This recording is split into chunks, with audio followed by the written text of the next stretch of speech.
मित्रों नमस्कार, मैं आर यादव आपका स्वागत करता हूं। दोस्तों, मैंने विलोम के बारे में जो आपको कुछ ट्रिक बताया था, कुछ क्लू बताया था, आपने उसको देखा होगा, सुना होगा, पढ़ा होगा, तो आप एक चीज़ समझ गए होंगे कि विलोम को भी एक ट्रिक के माध्यम से समझा जा सकता है। और हमने आपको बताया भी था कि लगभग 1000 शब्द आपको रटना नहीं पड़ेगा, याद नहीं करना पड़ेगा। आप अगर सिस्टम से उसको उसी माध्यम से न जानते हुए कोई शब्द अगर आ गया तब भी कर सकते हैं।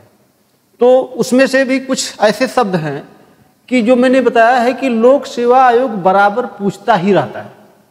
ठीक, एक सिस्टम होता है प्रश्न करने का कि अगर वह सवाल किया जा रहा है तो उसके पीछे भी कुछ कारण होता है, कुछ ट्विस्ट होता है, तभी वह सवाल पूछा जाता है। तो मैंने उन शब्दों का चयन किया है जो शब्द बराबर लोक सेवा आयोग पूछता है और आप लोग गलत करके आते हैं। तो मैंने उन शब्दों के बारे में थोड़ा सा प्रयास किया है और आपको समझाने का ये प्रयास किया है कि किसी शब्द को कैसे पढ़ा जाता है, कैसे उसके बारे में जाना जाता है। तो आप आइए समझने का प्रयास करते हैं।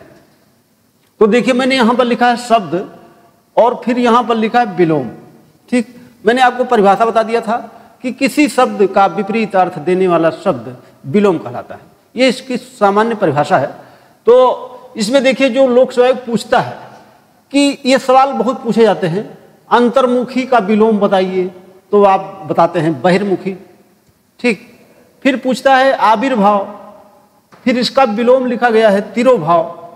दूसरी चीज की आपको ये भी जानना है कि किसी चीज कोई शब्द दिया है तो उसका अर्थ भी थोड़ा बहुत आप समझे रहेंगे तो आपको और सहूलियत मिलेगी। ठीक, यानी कि आविर्भाव का मतलब होता है किसी चीज का उत्पन्न होना, यानी कि उद्भव होना। ठीक, तिरोभाव मतलब होता है डुबोना। ठीक, तो ये मैंने यहाँ पर लिखा है तिरोभाव। विभव पराभव। ठीक, विभव भी एक शब्द ऐसा है कि जो जिसका उत्थान होता है, पराभव मतलब होता है पतन। ऐसे ही लिखिए, देखिए दो शब्द बहुत इंपॉर्टेंट हैं। ये शब्द दोनों बेहद इंपॉर्टेंट हैं। ये लोक सेवा आयोग इसीलिए पूछता है कि आप इसको जल्दीबाजी में रटते हैं और जल्दीबाजी में इसका उत्तर भी देते हैं, और दोनों शब्द अलग अलग अर्थ देते हैं और दोनों शब्द बराबर पूछे जाते हैं। उन्मूलन का मतलब होता है कि किसी चीज का समूल नाश कर देना, उसी को बोलते हैं उन्मूलन करना। और रोपण का मतलब होता है उसी का ठीक विलोम है कि जो किसी चीज का स्टार्टिंग करना, किसी चीज का रोपण करना। ठीक, तो ये अलग अर्थ देता है। दूसरा इसी से मिलता जुलता शब्द है जिसका नाम है उन्मीलन, और इसका विलोम होता है निमीलन। तो जल्दी में आप क्या करते हैं, उन्मूलन का विलोम निमीलन लिख देते हैं। ठीक, शब्द का मतलब नहीं समझे, बस शब्द आया कि उत्तर दिया। ये सावधानी रखना है आपको। पेपर देते समय आपको ये सावधानी रखना है कि शब्द को 2 बार पढ़ सकते हैं आराम से। आपके पास इतना पर्याप्त टाइम होता है कि एक क्वेश्चन को आप आराम से 2 बार पढ़ सकते हैं। 1 घंटे का पेपर होगा, जो आरओ का हिंदी का पेपर होता है, उसमें आपके पास इतना टाइम है कि किसी क्वेश्चन को 2 से 3 बार भी पढ़ सकते हैं। और जब 2 बार पढ़ लेंगे तो उसका उत्तर आपको बहुत आराम से पता चल जाएगा। सावधानी से प्रश्न पढ़ा जाता है। पढ़ने के बाद में उसको टिक कैसे करना है, ए बी आपने ये टिक कर दिया है। संजोग से जल्दीबाजी में आप क्या करते हैं कि एक जगह पर बी गोला काला कर देते हैं। ये सावधानी रखा जाता है कि जो बुकलेट मिलती है, बुकलेट में आप थोड़ा सा बड़ा टिक लगाएंगे। थोड़ा सा बड़ा टिक लगाएंगे। जब मान लीजिए आपने बड़ा टिक लगाया है, या डबल टिक कर दीजिए कि ए वाला सही है या बी वाला सही है। तो जब आंसर की में आपने गोला काला करते समय तब आप इसका मिलान कर लीजिए कि ए वाला सही है कि बी वाला सही है। ठीक है, इसीलिए धीरे धीरे करके सावधानी जब करते हैं आप, तब आपकी जो ह्यूमन एरर है ये दूर हो जाएगी। नहीं तो 1-2 प्रश्न ऐसे आ जाते हैं कि जो परीक्षा में आपको डिस्क्वालीफाई भी कर सकते हैं। मान लीजिए बराबर मेरिट पर पहुंच गए और संजोग आपका ऐसा हुआ कि अगर वो सवाल सही हुआ होता तो हम क्वालिफाई हो जाते, तो ये ऐसी बहुत सारी कंडीशन आती है।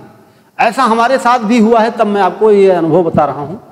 तो हम ये बता रहे थे आपको कि ये दोनों पैरेलल शब्द हैं, इसके बारे में आप बराबर ध्यान में रखिएगा। अंतर्द्वंद का विलोम बहिर्द्वंद होता है। अच्छा, इसका लिखने का तरीका अलग है थोड़ा सा। जब मैं वर्तनी आपको बता रहा था तो आप थोड़ा ध्यान करिए कि मैंने आपको बताया था कि ये कैसे लिखा जाएगा। अंतर्द्वंद ऐसे लिखा जा सकता है। कैसे लिखा जाएगा? ऐसे लिखा जाएगा। अंतर्द्वंद ऐसे लिखा जा सकता है। तो ये इस प्रकार से भी लिख सकता है और इस प्रकार से भी लिख सकता है। ऐसे बहिर्द्वंद को भी आप इस तरह से लिख सकते हैं। ठीक, तो लिखने का तरीका अलग हो सकता है, लेकिन आपको समझना है कि इसका विलोम क्या होगा? बहिर्द्वंद। ठीक, इसके बाद थोड़ा सा आपको समझना यहाँ पर है। क्या समझना है? एक सवाल बहुत पूछता रहता है लोक सेवा आयोग। सवाल पूछता है कि आमिष का विलोम बताइए, फिर सामिष का विलोम बताइए। तो आपको थोड़ा सा ये ध्यान रखना है कि इसका विलोम क्या होता है। तो जैसे आपने क्या किया कि ऐसे ही डायरेक्ट शुरू कर दिया। जैसे हमने लिखा आमिष, तो यहां पर मैंने अर्थ लिख दिया है इसका। थोड़ा ध्यान दीजिएगा आप। आमिष का मतलब होता है मांस, और सामिष का मतलब होता है मांस सहित, और निरामिष का मतलब है मांस नहीं, यानी कि मांस रहित। ठीक, यानी कि मांस नहीं खाने वाला। समझ पा रहे हैं बात आप हमारी? निरामिष का मतलब होता है मांस नहीं खाने वाला। अभी जब अनेक शब्दों के लिए एक शब्द आएगा तब मैं इस पॉइंट को फिर से बताऊंगा तो आप समझ जाएंगे। ठीक, तो ये सवाल पूछता है कि आमिष का विलोम बताइए। तो आमिष का विलोम कुछ लोग सामिष बता देते हैं, गलत है, ये निरामिष होगा। ये आप ध्यान रखिएगा कि ये जब सवाल पूछता है तो काफी लोग इसको गलत करते हैं। और फिर पूछता है सामिष का विलोम बता दीजिए, तो सामिष का विलोम जब पूछे तब भी निरामिष होगा। आमिष का भी निरामिष और सामिष का भी निरामिष। ठीक, ये ध्यान रखिएगा, ये सवाल पूछा जाता है कई बार। तो प्रत्यक्ष का विलोम क्या होता है आपने पढ़ा होगा। आप अप्रत्यक्ष मत लगा दीजिएगा। प्रत्यक्ष का विलोम होता है परोक्ष। और अगर आपसे पूछ लिया गया परोक्ष का विलोम बता दीजिए, तो परोक्ष का विलोम होता है अपरोक्ष। ठीक, ऐसे शब्द पर आप थोड़ा सा ध्यान दिया करेंगे। जो कंफ्यूजन करने वाले, कंफ्यूजन क्रिएट करने वाले शब्द हैं, उन पर आपको ध्यान रखना है।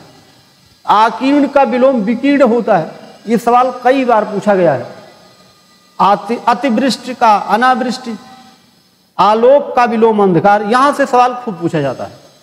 ठीक, यहां से सवाल इसलिए पूछता है क्योंकि आप तद्भव और तत्सम में अंतर नहीं कर पाते हैं। ठीक, तो जैसे हमने आपको बताया था कि तद्भव का विलोम तद्भव होगा और तत्सम का विलोम तत्सम होगा। तो इन दोनों शब्दों पर आप थोड़ा सा ध्यान जब रखेंगे तब ये सवाल सही होना शुरू हो जाएगा आपका। तो यहां पर देखिएगा, आलोक का विलोम अंधकार होता है। ठीक, तो जब आपसे सवाल अभी और शब्द मिलेंगे तो आपको और क्लियरिटी हो जाएगी। ज्योति का विलोम तम होता है। ज्योति का विलोम तम, तो ज्योति आप जानते हैं तम मतलब अंधकार होता है। ये शब्द क्या है? तत्सम है। ये शब्द तत्सम है, ऐसा इसलिए हुआ। ठीक, अच्छा, अगर इस शब्द को मैं ऐसे लिख दूं कि ज्योति का तम होता है, फिर मैंने इसमें बढ़ा दिया ज्योतिर्मय कर दिया। अब देखिए, अब इसका विलोम क्या हो जाएगा? तमोमय। शब्दों पर ध्यान देंगे जब, तब आपका उत्तर गलत नहीं होगा। ठीक, समझ गए? अगला देखिए, आदि का विलोम अंत होता है। ठीक, और यहीं पर अगर मैं लिख दूं अथ, अथ का मतलब होता है शुरुआत करना, और इति का मतलब होता है समाप्त करना। तो आदि का विलोम अंत, अथ का विलोम इति, अनुलोम का विलोम प्रतिलोम होता है। ध्यान रखिएगा, अनुलोम का विलोम नहीं होता है। आपने सोचा होगा, तो ऐसा नहीं है। इसका शुद्ध विलोम क्या होता है? प्रतिलोम। शांति का विलोम क्रांति होता है, और अगर क्रांति विकल्प में नहीं है तो अशांति भी होता है। ये दोनों शब्द होते हैं इसके विलोम। अब हो सकता है विकल्प में न दे, ऐसा भी हो सकता है, एक चीज और ध्यान रखिए आप, हो सकता है वह विलोम ये भी लिख सकता है कि ए बी दोनों सही है, तो उसमें दे दे कि शांति भी है, क्रांति और अशांति दोनों विकल्प में दिया हो, और एक विकल्प में दे दिया हो कि ए बी दोनों सही पड़ेगा। जा सकता है जब बहुत कठिन बनाया जाता है तब इस प्रकार से प्रश्न बनाया जा सकता है, तो आपको ऐसे शब्दों पर ध्यान रखना है। ये बहुत इंपॉर्टेंट शब्द मैंने लिखा है, क्षुद्र का विलोम महान होता है और विराट भी होता है। ठीक, एक शब्द इसी से जुड़ा हुआ और है, तुच्छ एक शब्द है, आपने पढ़ा होगा, एक शब्द है तुच्छ, तो तुच्छ का विलोम महान होता है। तुच्छ का विलोम क्या होता है? महान होता है, और क्षुद्र का भी महान होता है। अब जो विकल्प में आए उसे टिक करना है आपको। तो विकल्प देखते हुए क्वेश्चन को पढ़ा जाता है, आपको आता है तब भी विकल्प पढ़ा जाता है, क्योंकि विकल्प में ए बी सी डी भी दिया जाता है, और हो सकता है ए बी दोनों सही हो या ए बी सी तीनों सही हो, ऐसे भी विकल्प बनते हैं। तो इसीलिए क्वेश्चन को मैं बार बार कहता हूं आपसे कि उसको 2 से 3 बार पढ़ा करिए, तब आपको वास्तविकता में क्वेश्चन की क्लैरिटी होती है और उत्तर सही होने की संभावना बढ़ जाती है। ठीक, ये बात आप समझ गए। अगला देखिए, आप देखिए यहां पर मैंने लिखा है श्री गणेश, जैसे ही शब्द बदला तो उसका विलोम भी बदल गया। आपने देखा ऐसा क्यों हुआ? क्योंकि शब्द के नेचर के अनुसार उसका विलोम होता है, ये आपको पहले से ही पता है। तो मैंने यहां पर लिखा है श्री गणेश का विलोम क्या होता है? इति श्री, और एक शब्द यहां पर और मैंने लिखा है ह्रस्व। हिंदी में जो क्वेश्चन आता है, आपको बता दूं कि आप तो मान लीजिए कि आरओ का पेपर दे रहे हैं, कभी ऐसा भी होता है कि प्रॉपर पीसीएस का जो पीटी देते हैं आप, तो उसमें आपने एक चीज देखा होगा कि जो सीसेट वाला पोर्शन है, इसमें जो हिंदी वाला क्वेश्चन आता है उसका इंग्लिश वर्जन नहीं आता, और जो इंग्लिश वाला क्वेश्चन होता है उसका हिंदी वर्जन नहीं आता। तो आपके लिए कोई विकल्प नहीं बचता है, उस शब्द को ध्यान में ही रखना पड़ेगा। जैसे ह्रस्व का एक मतलब और होता है लघु, तो यहां पर मैंने लिखा ह्रस्व, आप लिख करके लघु लिख दिया है। ये दोनों का विलोम क्या होता है? दीर्घ होता है। अब दीर्घ बाई देवे ना दे, वो गुरु लिख दे, तब भी सही है। तो शब्दों पर पकड़ बनाया जाता है, और 1-2 दिन में शब्दकोश नहीं आता है। शब्दकोश पढ़ते पढ़ते आपके पास आ जाएगा, लेकिन आपको रेगुलर ध्यान देना होता है। जो शब्द आए उसका मतलब समझिए और उसको समझे रहिए, तब वो आपके शब्दकोश में जमा होता चला जाएगा। एक शब्द ये बहुत पूछा जाता है, शुष्क, उष्ण, ये सब बहुत पूछे जाते हैं। लोक सेवा आयोग इसके पीछे पड़ा रहता है, इन शब्दों के बिल्कुल पीछे पड़ा रहता है। क्यों? क्योंकि वो जानता है यहाँ पर कंफ्यूजन वाले शब्द हैं, तो इसीलिए वो बराबर पूछता रहता है। तो शुष्क का विलोम सिक्त होता है, ध्यान रखिएगा आप, और उष्ण का विलोम आर्द्र होता है। तो जब आप एक एक शब्द को क्लियर कट ध्यान में रखेंगे, और वो भी नहीं है कि आपको रटना है, मैंने बताया है। जब आप मान लीजिए कि एक वीडियो मैंने मान लीजिए 1 घंटे का बना, आप उसको अगर एक बार 1 घंटा आपने पढ़ा, तो दोबारा उसको पढ़ने में आपको मैक्सिमम 15 से 20 मिनट लगेगा। और फिर ऐसी भी स्थिति आ जाएगी, अगर आपने नोट बनाया है तो उसको आप 10 मिनट में रिवीजन कर सकते हैं। तो धीरे धीरे जो रटने का जो आपने प्रोसीजर बनाया था पहले से, वो जब समझ लेंगे तो फिर आपको वो समय कम होता चला जाएगा, और वही चीज़ जो आप 1 घंटे में पढ़ते थे उसको आप 10 से 15 मिनट में पढ़ना शुरू कर देंगे। तो ये एक तरीका होता है कि आप किसी तरीके से पढ़ेंगे। अब देखिए सलील, ये सवाल पूछा गया अभी हाल ही में, ये सवाल पूछा गया, तो लिखा गया सलील।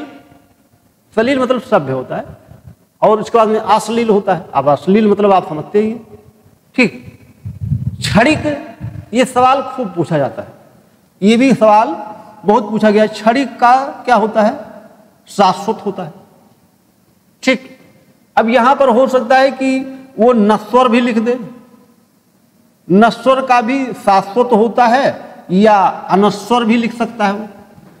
बहुत सारे शब्द हैं जो ध्यान में रखे जाते हैं कि अगर ये विकल्प में नहीं है तो अगला कोई शब्द ऐसा हो सकता है कि जो विकल्प में हो तो वो सही भी हो सकता है। तो ये हो गया नश्वर का। देखिए यहां पर मैंने लिखा है अनश्वर, ठीक। स्तुति का निंदा होता है। अब आपको ये ध्यान होना चाहिए ये शब्द क्या है, ये शब्द संज्ञा है। तो जब संज्ञा है तो इसीलिए इसका विलोम क्या हुआ, संज्ञा हुआ। इसी के नीचे मैंने लिख दिया है विशेषण। ये शब्द क्या है, स्तुत्य लिखा मैंने, स्तुत्य। तो ये निंद लिखा है, ठीक। और फिर निंद का विलोम क्या होगा, देखिए बंद लिखा है और फिर स्तुत्य लिखा है। तो दो विलोम हो सकता है। तो दोनों विलोम को आप ध्यान में रखेंगे तब आपका सवाल गलत नहीं होगा। ऐसे ही श्रद्धा लिखा गया है यहां पर, तो श्रद्धा का विलोम घेड़ा लिखा है और घेड़ा के साथ में अश्रद्धा भी लिखा है। तो हो सकता है कि वो श्रद्धा का विलोम अश्रद्धा भी दे सकता है। ऐसे में क्या करना होगा कि आप दोनों शब्दों पर ध्यान रखेंगे, जो विकल्प में आएगा उसको टिक करेंगे। दोनों विकल्प में आ गया तो दोनों सही है, ठीक। ऐसे जब लिखेगा वो तब होगा, लिखना पड़ेगा कि ये और भी दोनों सही है, तब आप टिक करेंगे सी वाले विकल्प पर। इधर देखिए आप, ये भी सवाल अभी हाल ही में पूछा गया है। क्षर का विलोम अक्षर होता है, ठीक। इसके बाद में मान लीजिए कि इसके साथ में साक्षर लिख देता तो ये सरल है, तो आप बता देते निरक्षर होता है, ठीक। सुदूर, सुदूर का विलोम सन्निकट होता है, आदूर भी होता है। ये शब्द अटपटा लग रहा होगा आपको, लेकिन ये दोनों शब्द सही है। क्योंकि आपके व्यवहार में वो शब्द नजर नहीं आया होगा ना। बात ये है कि आप जैसे पढ़ते हैं जब, तो आपके व्यवहार में भी बहुत सारी चीजें छिपी हुई है। तो आदमी अपने व्यवहार को छोड़ना नहीं चाहता है, तो उसके अपोजिट कोई शब्द अगर आ गया तो आपको बहुत अटपटा लगेगा कि ये कहाँ से आ गया, ये नहीं होगा। लेकिन वास्तविकता क्या है, वही सही होगा जो आपको अटपटा लग रहा है। इसके बाद में देखिए स्वल्पायु, स्वल्पायु का विलोम होता है चिरायु, ठीक। हो सकता है कि यहां पर दीर्घायु भी आ सकता है, दीर्घायु। तो जब चिरायु नहीं होगा तो दीर्घायु होगा, ठीक। इसके बाद में अमर का विलोम मर्त्य होता है। आभ्यंतर, ये बहुत इंपॉर्टेंट शब्द है। ये सवाल वर्तनी में भी पूछता है और यहां भी पूछता है, आगे भी और पूछेगा जब आप अनेक शब्दों के लिए एक शब्द में आएंगे। तो ये शुद्ध शब्द ये लिखा है मैंने, इसका विलोम वाह्य होता है। मूक एक शब्द है, मूक का विलोम वाचाल होता है और मुखर भी होता है, ठीक। तो आप ध्यान रखिएगा। परुष का विलोम कोमल होता है। परुष का मतलब होता है जो बहुत कठोर हो, ठीक। तो हो सकता है कि यहां पर कठोर भी लिख दे, कठोर भी, कठोर का भी विलोम कोमल होगा। तो शब्दों को ध्यान में रखना है कि ये शब्द है तो क्या पता और भी शब्द आ सकते हैं। समझ गए आप? आप देखिए यहां पर आप देख रहे होंगे कि मैंने लिखा है शब्द विलोम। तो मैंने अभी आपको बताया था कि आलोक का विलोम क्या होता है। आपको मैंने बताया अंधकार होता है, बताया था। अब देखिए इसी के पैरेलल दूसरा शब्द आ गया। तिमिर का विलोम क्या हो गया? प्रकाश हो गया। समझिए आप बात, थोड़ा सा शब्दों को समझने का प्रयास करेंगे तब आपका उत्तर बिल्कुल सही होना शुरू हो जाएगा और 100% तब सही होगा जब आप चीजों को समझ जाएंगे, ठीक। कि कौन शब्द तद्भव है, कौन शब्द तत्सम है। धीरे धीरे तत्सम, तद्भव और विलोम जब अच्छी तरह से आप पकड़ में बना लेंगे उसको, तो आपसे बहुत सारे शब्द जो नहीं जानते हैं वो भी सही होना शुरू हो जाएंगे। क्योंकि आपके पास एक शब्दों का भंडार हो जाएगा। ये बात मैंने इसलिए बार बार बोला क्योंकि आपके पास जब शब्द होंगे तभी तो आप कोई चीज बोल सकते हैं या लिख सकते हैं, या निबंध लिखते हैं जब आप, तो वहां पर शब्दों का भंडार चाहिए, तभी तो आप अच्छा निबंध लिख सकते हैं। कहा जाता है कि अच्छा वक्ता वही है जो जिसके पास अच्छे शब्द भंडार होंगे, तभी तो अच्छा वक्ता बन सकता है। चाहे वो जिस भाषा का व्यक्ति हो, चाहे वो हिंदी में स्पीच देता हो या इंग्लिश में देता हो या किसी भाषा में देता हो, तो उसके पास सबसे ज़्यादा जरूरी चीज़ क्या है कि शब्द भंडार हो। तो आप ये 2-3 पॉइंट ऐसे हैं जैसे पर्यायवाची है, विलोम है, उपसर्ग प्रत्यय है, या आप विलोम देख लीजिए, बहुत सारे टॉपिक हैं जो शब्दों के भंडार हैं। तो शब्द का भंडार यही करता है कि आपको अच्छे अच्छे शब्दों से मुलाकात कराएगा, तो आप किसी वाक्य को बहुत शॉर्ट में बोल सकते हैं और उसको अच्छी जगह पर सेट कर सकते हैं। तो अब आप आगे देखिए, जीवित का विलोम मृत होता है। अगर मैं इसके जगह पर लिख दूं जीवन, तब आप क्या बताएंगे? अभी मैंने आपको बताया था क्या होगा, मरण होगा। अच्छा, दोनों में अंतर क्या है? अब अंतर आप खुद समझ गए।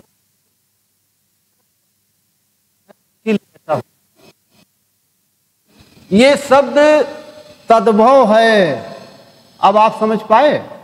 और ये शब्द क्या है? तत्सम है।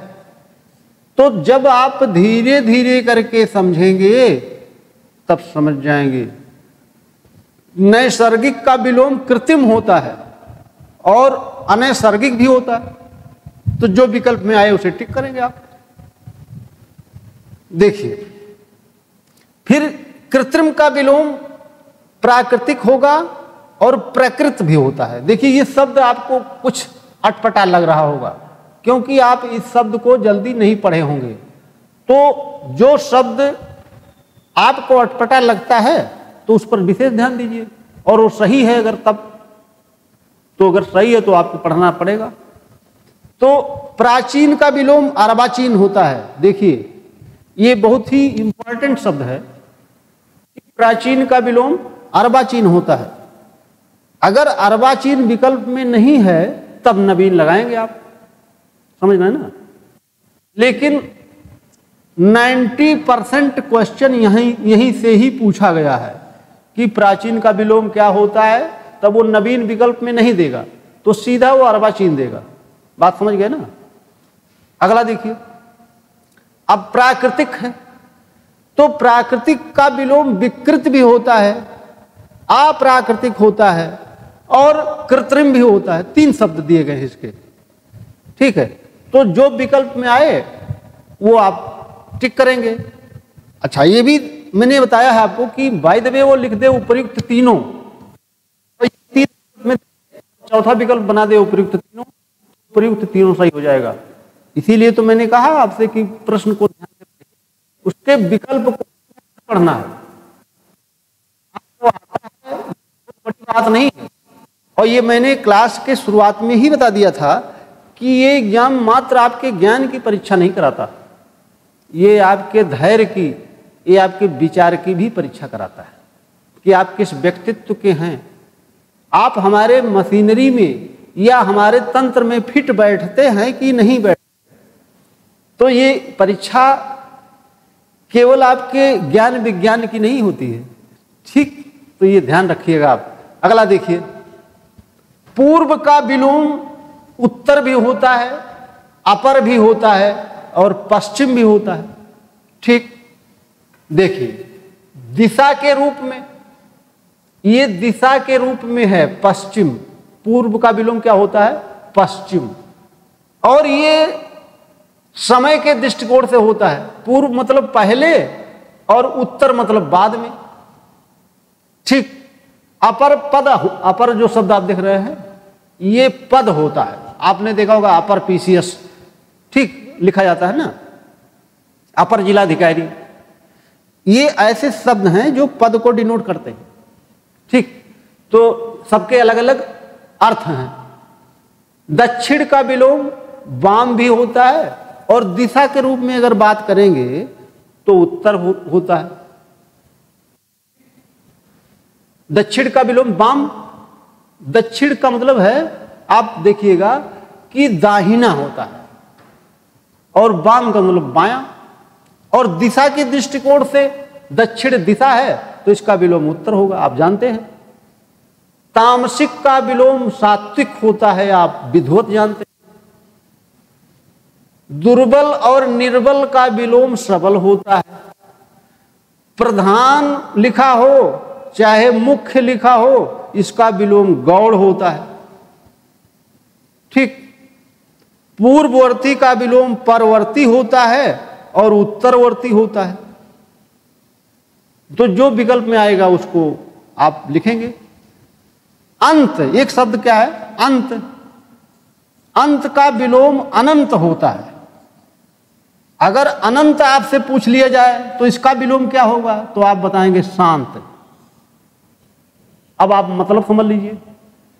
अंत, अंत का आप जानते हैं, एंड इंग्लिश में आप जानते हैं। अनंत मतलब जिसका कोई अंत ना हो, इसका विलोम क्या हो गया? अनंत। अनंत का विलोम क्या हो गया? शांत, यानी कि अंत सहित। इसका वो शांत नहीं, शांति वाला। शांत का मतलब होता है अंत सहित। यहां पर क्या था? अनंत, यानी कि जिसका कोई अंत ना हो, और यहां पर क्या है? अंत सहित। समझ गए आप? तो ये विलोम ऐसे पूछता रहता है कि जो आपको कंफ्यूज कर देगा और गलत करके चले आएंगे। हमने आपसे वादा किया है कि आप विलोम में 100% सही करेंगे, तत्सम तद्भव में 100% सही करेंगे। जब आप 2, 3, 4 टॉपिक में 100% सही कर लेंगे तो 1, 2 टॉपिक में 1, 2 प्रश्न अगर गलत भी हो गए तो कोई दिक्कत नहीं है। गलती करना इंसान की फितरत है। जो गलती सुधार लेता है वही महान बन जाता है, और जो गलती नहीं सुधारता है वही तुच्छ बन जाता है। तो आपको पता तो सब है, लेकिन उसको प्रयोग में नहीं लाते हैं। आप ये शब्द लोक सेवा आयोग गिनती नहीं कर पाएंगे कितनी बार पूछा है। ठीक।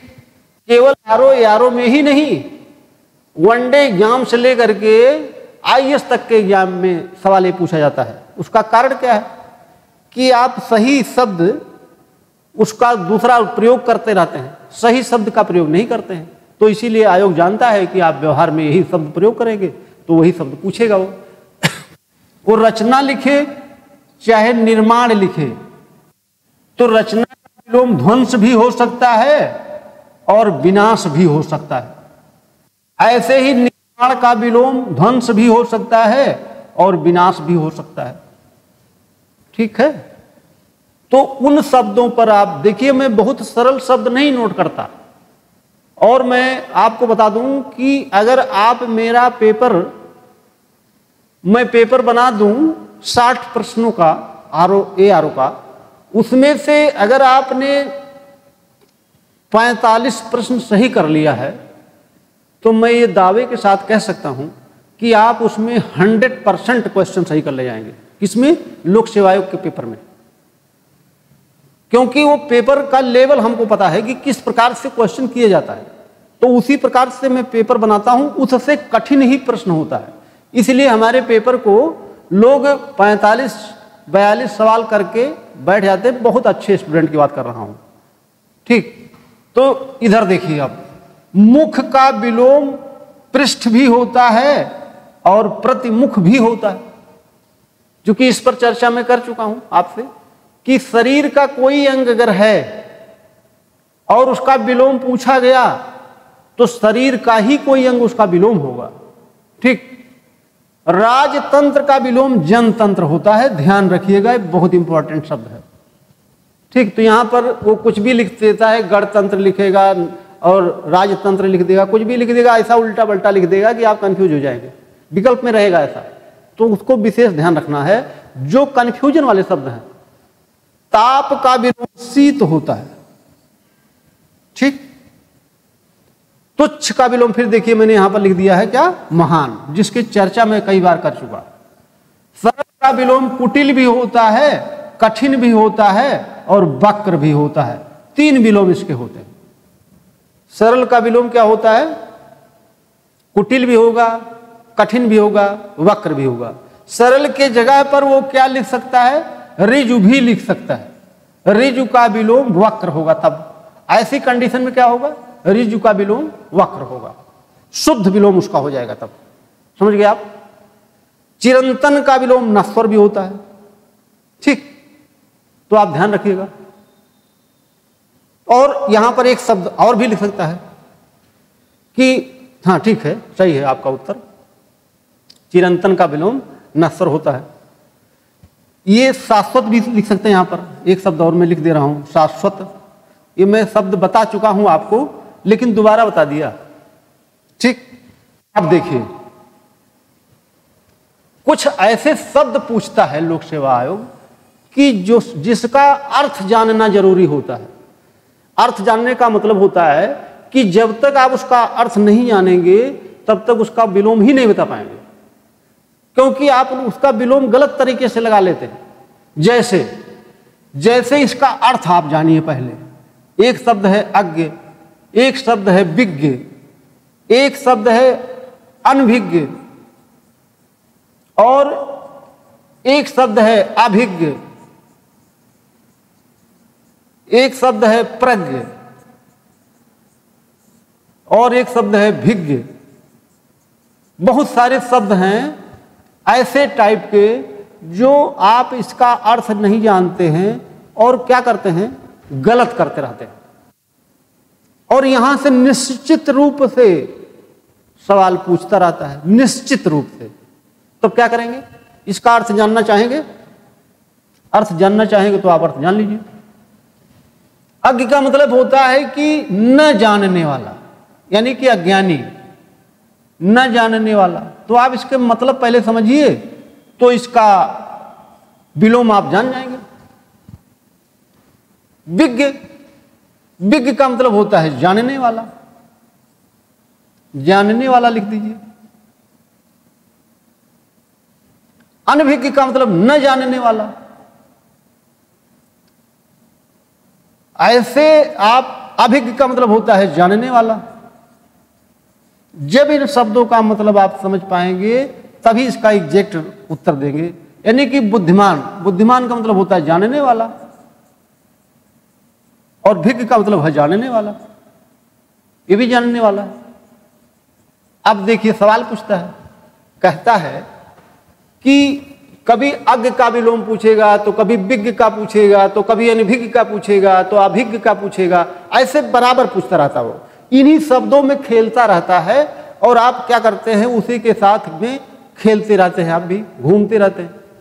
और इसका मतलब समझ जाइए, बस उसका उत्तर तुरंत दे दीजिए, ठीक। तो देख लीजिए आप उत्तर कितना सरल है ये।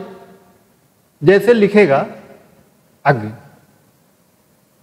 तो ये विज्ञ भी लिख सकता है, प्रज्ञ भी लिख सकता है, भिज्ञ भी लिख सकता है। तो इतने शब्द लिख सकता हूं। अब देखिए अभिज्ञ, एक शब्द है क्या, अभिज्ञ, तो इसका विलोम होता है अनभिज्ञ। ऐसे घुमाता रहता है, सवाल में आपको घुमाता रहता है। अब आप उसको समझ नहीं पाते, गलत कर देते हैं। जैसे आप समझ जाएंगे तो आपको पता चल जाएगा। फिर लिख देगा अनभिज्ञ, तो अनभिज्ञ लिख देगा, तो अनभिज्ञ का विलोम क्या होगा, यहां पर भिज्ञ होगा, या अभिज्ञ लिख देगा, ये भी इसका विलोम है। और प्रज्ञ लिख देगा, विज्ञ लिख देगा, भिज्ञ लिख देगा, वो कुछ भी लिख सकता है। यहां पर इतने शब्दों में से कुछ लिख सकता है, जो भी लिखना चाहेगा लिख देगा।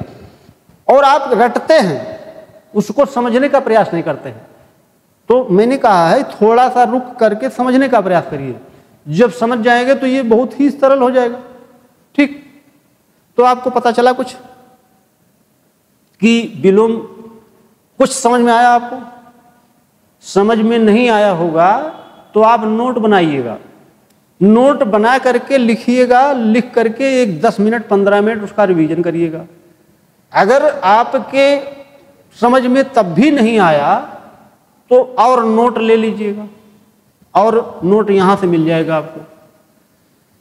अगर इसके बाद समझ में नहीं आता है तो आप टेस्ट सीरीज होती है उसको ज्वाइन कर सकते हैं, लेकिन हमको लगता है कि यहाँ तक आपको नहीं जाना पड़ेगा, इसके पहले ही आप समझ जाएंगे। और इस टॉपिक में मैं बता दिया हूँ आपको कि 10 प्रश्न पूछता है, तो 10 प्रश्न में आपका 10 सही होना चाहिए। ठीक, समझ गए आप? विलोम में 10 सही होगा, तत्सम तद्भव में 10 सही होगा, अनेक शब्दों के लिए एक शब्द में 10 सही होगा। तो एक दो टॉपिक विशेष विशेषण बचता है या कुछ बचता है, तो आपके 1-2 प्रश्न गलत हो गए तो कोई दिक्कत वाली बात नहीं है। ठीक, तो कोई बात नहीं। चलिए, बहुत बहुत धन्यवाद आपको। फिर हम नया टॉपिक कल से स्टार्ट करते हैं। तो थैंक यू लॉट साहब।